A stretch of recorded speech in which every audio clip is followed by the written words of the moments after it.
were talking, and she was like, well, if this was a paper, like, how would you go about writing this paper? And so thinking about it in those terms has really helped me, like, okay, in order to create a congregational care ministry, I need to do a little research. So I need to read maybe like 1 or 2 more books about how other people do it. Not because I don't feel like I have the education, but just because I think it's helpful to look and cull through what other people have done. And then I need to bring alongside Wade with me, and we need to discuss like what we think is going to be good for our church, and then need to contact the people that have already said that they'd be interested in doing it and stuff like that. And I think I said here before, like, Jim brings this, like, anxiety to everything that, like, he wanted it done, like, you know, before I even switched my job. Like, he wanted this up and running. And I definitely get that because they're homebound members, and I don't know the last time they had communion or anything like that.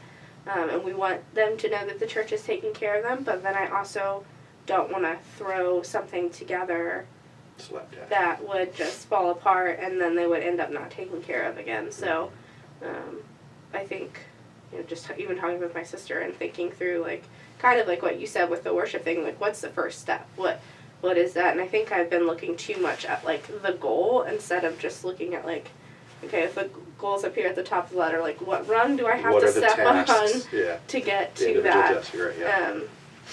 And so I think that's what's been, like, really paralyzing me.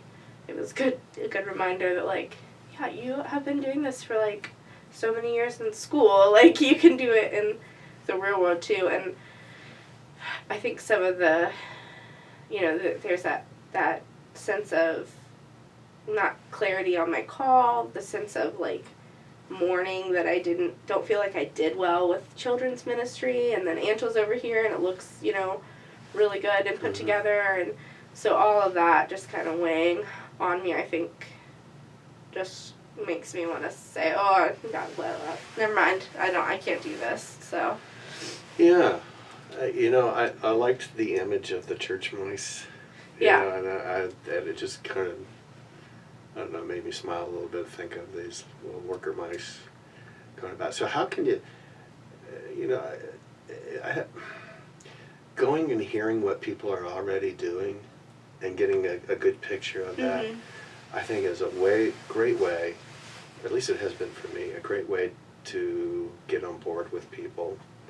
And if they need a little direction, to be able to tweak what they're doing just minutely, or, you know, like if the card ministry is going to people who are in the hospital, but maybe not necessarily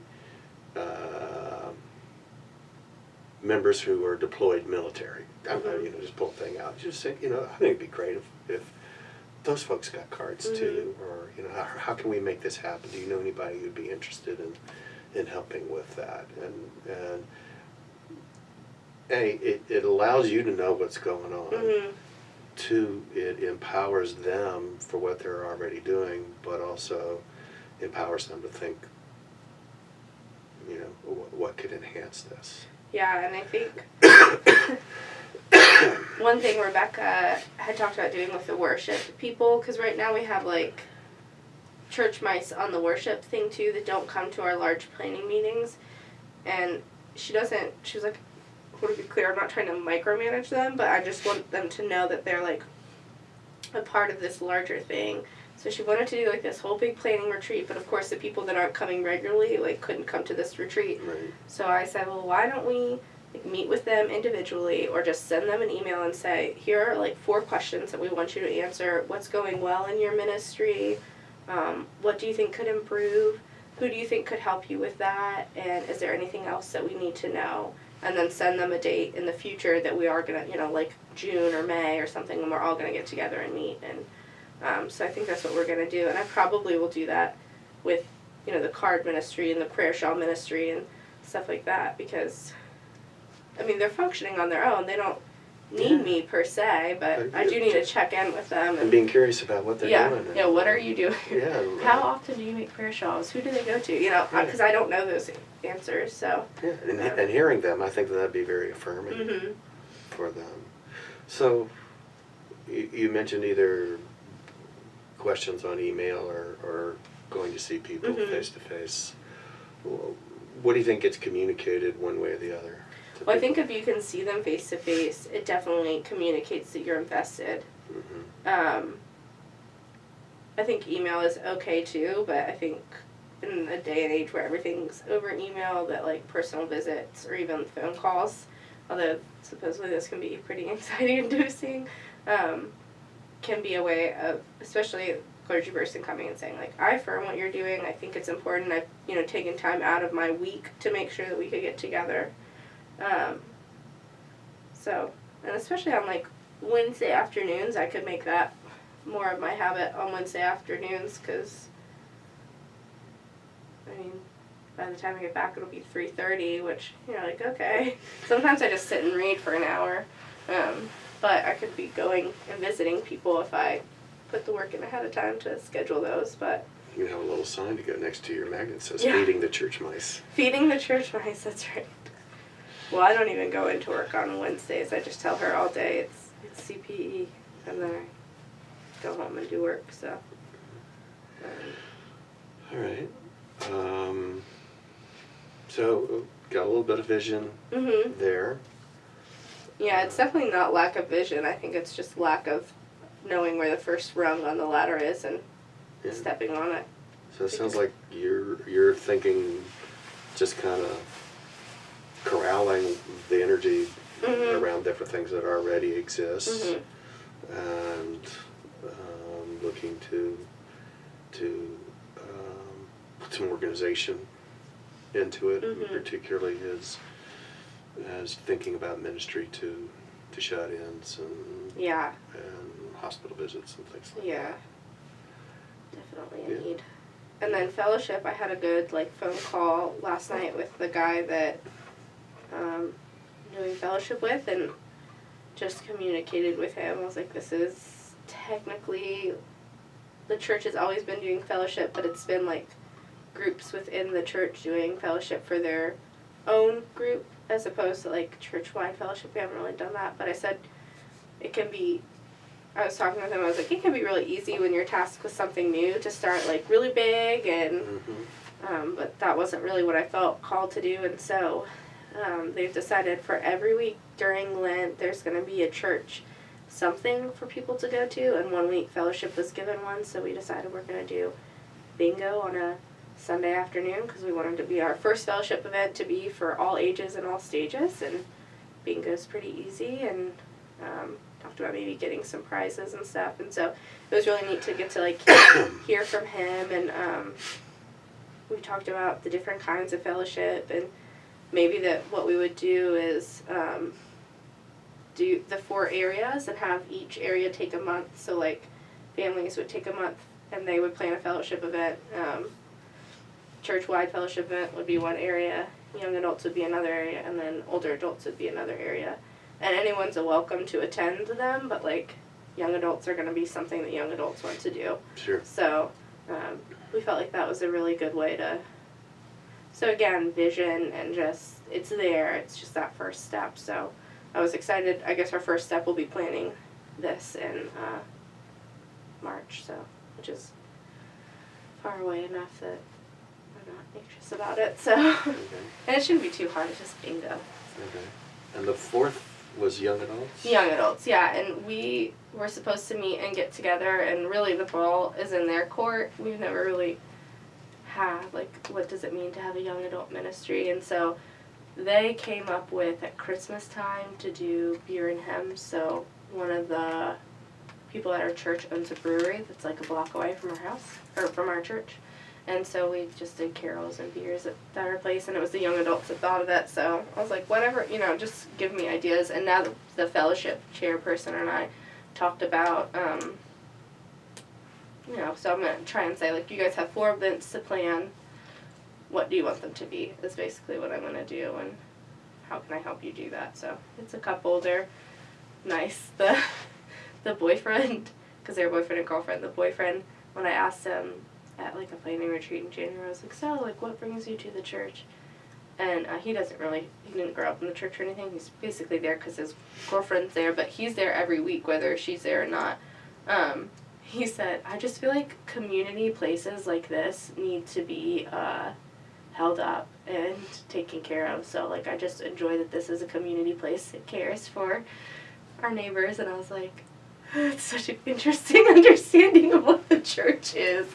But, I mean, you're not wrong. But it was just interesting that he didn't mention Jesus or, like, you know, this is where I feel my faith lived out or anything like that. Like, none of your, like, regular church answers. It was like, yeah, this is a community space. And So I'm curious as to, you've got somebody fairly new to church and faith as a young adult, and you know it's an interesting time, an interesting dynamic in the church, and I think there's more of that of young adults who've never been exposed. So, you know, I'm just curious as if there's a role for faith development. Yeah. I'm not sure what that would look like. I think faith development is really Angela's ballpark, not so much mine. It is mine in the sense that, like, we're all called to help others develop their faith. I don't know, I've thought a lot about, she does, like, Bible studies and stuff, and if my areas connect, what ways can I take someone like Nate, who's really at the beginning of his faith walk, who might not want to go and do a Bible study, like, how can I help him to, like, start to put together those pieces and start to figure that out. And one way I've seen be successful in other churches is really those, like, taproom theology and stuff like that. Or one of my friends did this brilliant podcast book club where you just listen to podcasts together as opposed to read books, and then you come together and discuss it. And there are plenty of really good theological podcasts out there. I thought about just even doing, like, a book club for people that don't like to read, so you only read, like, 4 books a year, and you meet quarterly, and their books, like, popular, there's, like, this new wave of, like, evangelical women who have like, undergone this, like, conversion to, like, Episcopalian or, like, Lutheran or something like that. And so there's a lot of their books out there right now which are really popular among the young moms at my church. And so, you know, reading those with them and discussing, like, what does that mean for us as Methodists, and, you know, what are you getting from that. So I think figuring out how you take secular things and use them as a venue to get to more sacred things is what I would hope I would get to do in my area of fellowship. Because I think fellowship is, yes, it's like eating food and tables of 8 and stuff like that, and that's needed. But I think it's also thinking of creative ways to draw people in more. So they'll be like, oh, this is really interesting. Oh, now I'm going to go take Angela does this neat program called The Bible from, like, 13,000 Feet or something, where she just says, it's like an hour-and-a-half program of just, like, an overview of the Bible and the different stories throughout it, and looking at it as a sacred story and stuff like that. So, which is a good entry point for people that were just wanting to, let's throw you into disciple. That's a lot. That's a big commitment, but. Yeah. Well, you know, I just want to communicate an observation that as we've talked about this and invited you to think a little more concretely, you're 100 times more relaxed. Yeah, I feel a lot. I'm not like this twiddling my thumbs or anything, but yeah, I feel more relaxed. I think, yeah, it's just being confident that I can take that one step onto that first rung on each ladder and know that that's good enough. And I think it, just like what you said with, like, well, what would I do if Linda were to bring this up to me again? And I would say, like, I need to state clearly what I agreed to and be okay with that. I think the same thing would apply to any of these areas. When people come and say, well, how come you haven't done that yet? I can state clearly, like, here's what I am doing. And I'll get to that eventually, but that's further down the road, but I am working towards it. So whether that be Jim or Linda or a layperson, like, whoever it is, just stating clearly, like, I have a roadmap. you don't need to see it, but like here, you know, here's what Right. I'm doing. Right. I am working towards that, so. Well, yeah, you don't have to give a roadmap, but I think it would behoove you in your position to really communicate your vision in these areas. Yeah. And, yeah, so, yeah, I just wanted to make that awareness that you brightened up, you relaxed, you, I'm excited about it. okay. Yeah, I told Emily, I was like, it just feels weird to be so excited in my head. Like, looking at it, I can be like, oh, this is really exciting stuff. Then when it gets to doing anything, I'm like, oh, I can't do it. It's just weird. It's weird how bodies work like that. How people Yeah, work so, like that. so how can you be aware of that's happening and be able to regulate it? I think naming it with people and getting out of my own head and saying, like, hey, I'm really having trouble just getting this, you know, project started or getting this started. And not that I need their help, but even just, you talked about, like, what are areas, like I've always, what areas have I been confident in? I was confident in school, like, I wasn't, like, top of my class, but I knew how to get stuff done. Mm-hmm. And just reminding myself that, like, as much as you would be like, oh, this is never going to be relevant in the real world, like, I do have the tools in my toolbox to get stuff done. Like, I know how to get a project started. I know how to bring a project to completion. And, like, yeah, this doesn't have a grade on it or a due date, but, like, I know how to do this. And I know how to get it done. And so I think naming it out loud with people, like, oh, I am, you know, struggling with this. And then just kind of processing, like, or even, you know, not even with people, but even with myself, I can say, like, why am I struggling with this? Like, what is my fear here? And I think part of my fear in getting started with stuff at Leesburg right now is a fear of failure. It's and so, like what my dad used to do with me, like, what's the worst scenario kind of thing, and then, like, working past that. Okay, so that's the worst scenario. We're probably not going to get there. We've named it. We've claimed it. Let's move on to figure out how we can start this process, and I think that's helpful for me. Well, I think we all have the capability to do a lot of self-sabotage. Mm-hmm. You know I have, you know, feeling, you know, I've screwed up, or I'm not good enough, or, you know, all of those things. They haunt. I don't know a person that at some level they don't haunt.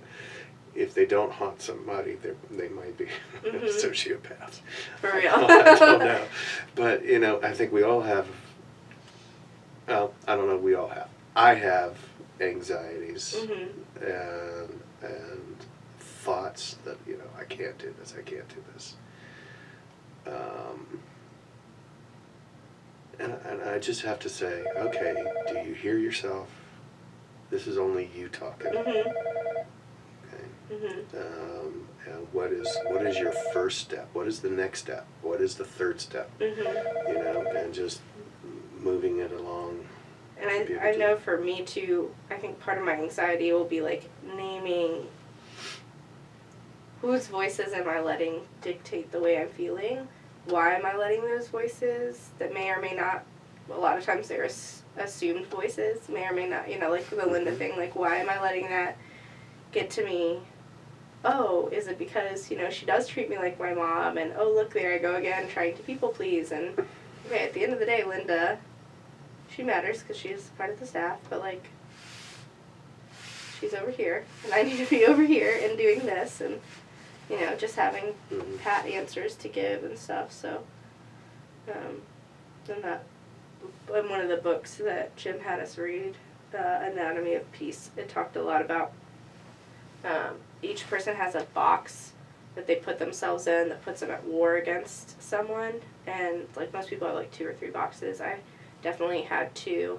Can't remember what my other box was, but one of them was, like, this need to be seen, and so I had this idea of the way I want people to perceive me, and when I feel like people aren't perceiving me that way, I put myself in a box and get angry with that person, and as opposed to stepping outside of that box and saying, I don't need this box, like, I don't need to be at war with this person. She can believe what she believes about me, and it doesn't have any impact on who I am at the core, you know?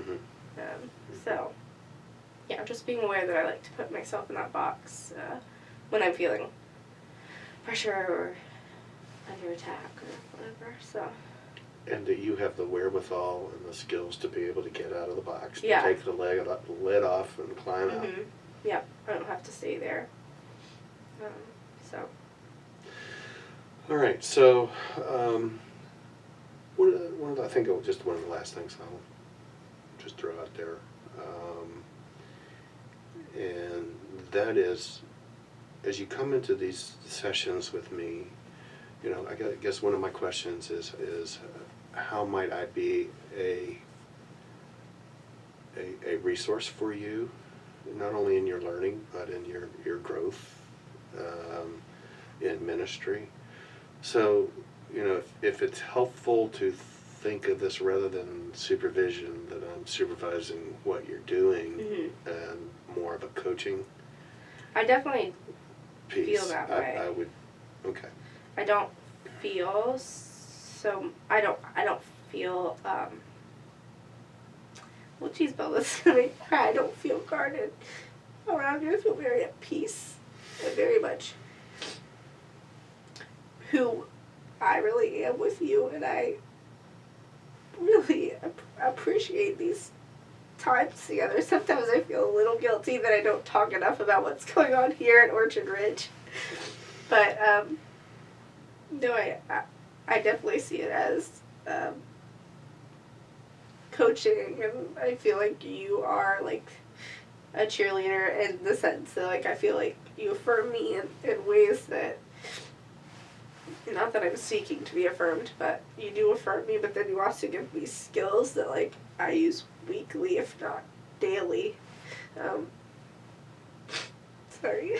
I know it's only, like, January, but I'm, like, so sad that CPE is going to end soon and I'm going to lose this, because it really just has been such a life-giving relationship for me, and, yeah, I don't feel, like, supervisory or, like, that you're judging me or any of that. Like, I just really feel like when I come into these sessions, all you're asking me to do is try and be the best self and the truest self to Heather, and I just feel like you invite me to look into myself and ask, like, how can I do better, and not in a judgmental way, not in a harsh, like, you're not good enough way, but in a just, like, kind of the way that Christ asks us to conform ourselves more towards Christ, and how am I doing that? And so I really just, I mean, everybody used to tease me and say that I was going to, like, love CPE and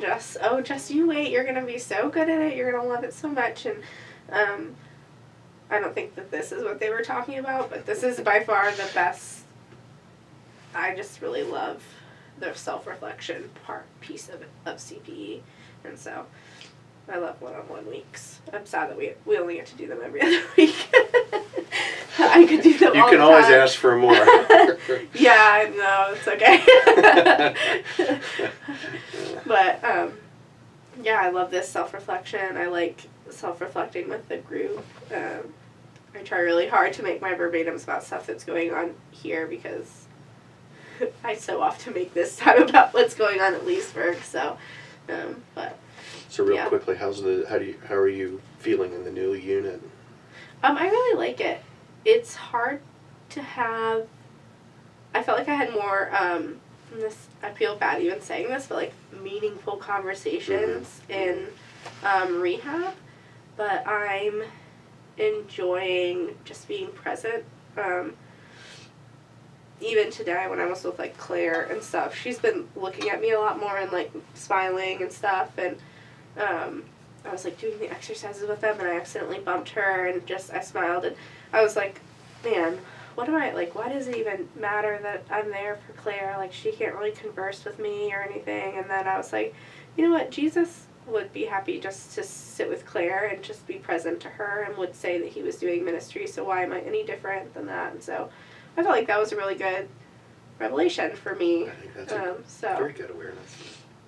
it's good. It's just been neat, and it's kind of fun over there to try and like use some of the knowledge that people have given you about themselves to like ask different questions and discover more. So I enjoy that, but Good. and I really like the nurses over there. It's been, I remember like a few sessions ago, I was sharing my anxiety about them being there and being present. So I've just really tried to create relationships with them, and that's really taken down that wall of anxiety for me. So it's been good. Yeah. Yeah. No, I think that's great effort on your part. Yep. It's been good. I like it. So All right. thank you. You're welcome. Have a good rest of your day. I will.